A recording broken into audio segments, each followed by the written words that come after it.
Welcome to the AFR Saints channel, where we provide you daily content on your favorite team, the New Orleans Saints. Do us a favor and hit that subscribe button. Be sure to leave your comments below and smash that like button.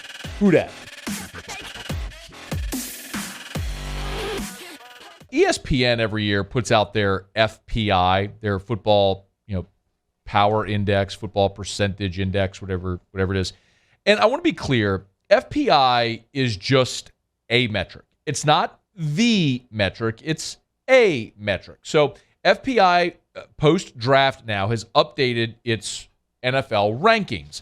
They got the Bills as the best team, the Packers 2, the Rams, Chiefs, Bucks, Cowboys there. And you'd have to go to the second column where they've got the New Orleans Saints at 19. So in the bottom half of the league, it's where they have the Saints right now, coming out of the draft and right now in free agency.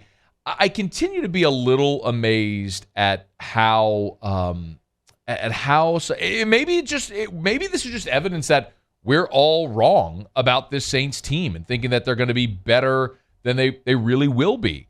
One of the interesting things, though, that FPI did tell us is they're expecting this model.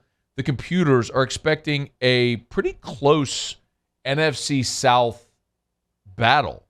They like the Bucks, ranked them 5th overall in the NFL, but they give the Bucks just a 43% chance to win the division.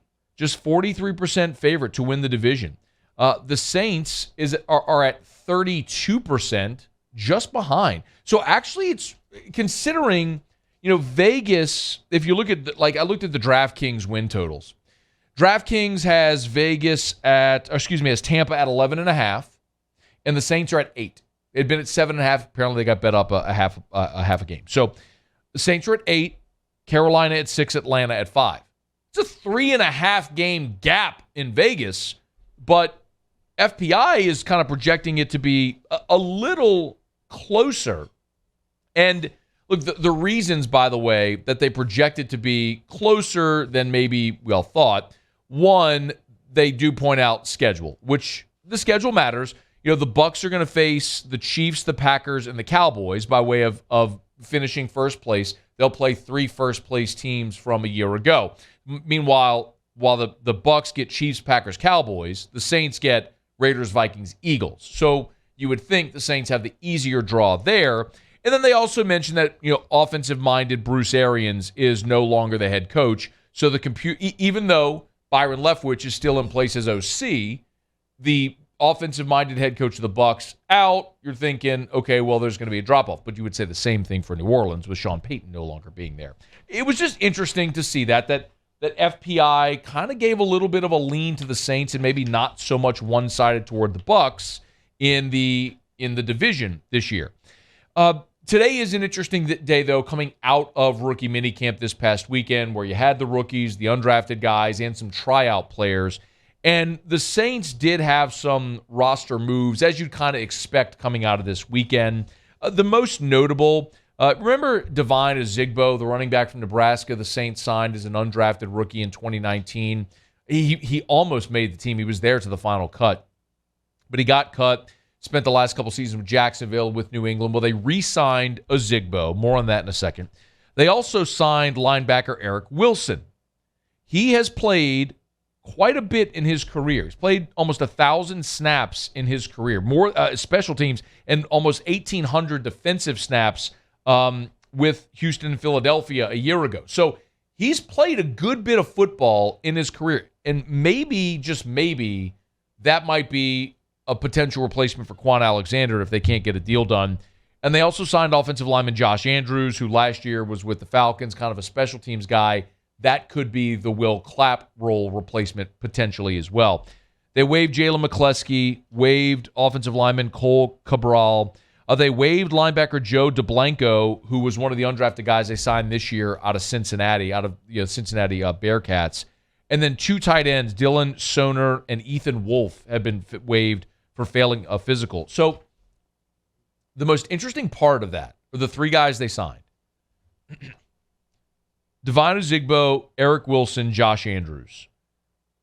we've been talking about the need for another running back and where that might come from. I'm not telling you that Ozigbo is the guy they're putting their eggs in that basket, but it's interesting. Now, we did also get to see Abram Smith, the undrafted rookie free agent out of Baylor, and Dennis Allen, after rookie minicamp, talked about what he liked about Smith.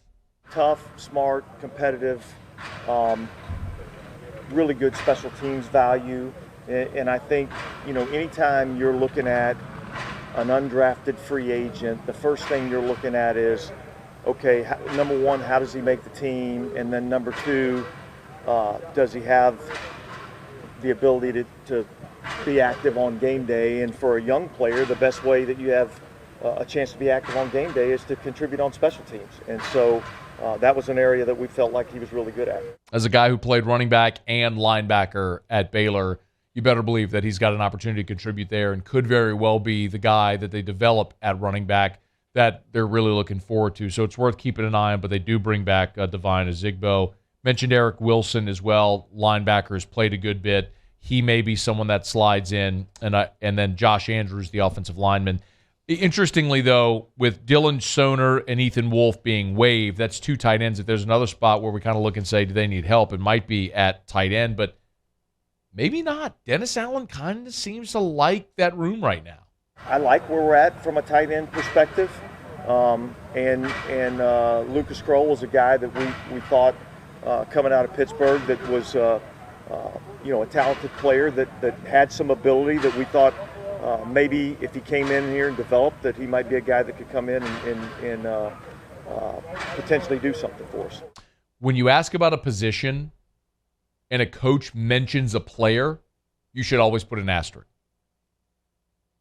Dennis Allen, when asked about tight end and mentions specifically the undrafted rookie out of Pittsburgh, it's worth keeping an eye on him in training camp. They need bodies there. They need options there. They may have one with the undrafted. A couple of undrafted free positions. Hey, thanks so much for watching. Please leave your comments. I love to interact. And be sure to hit the red subscribe button below.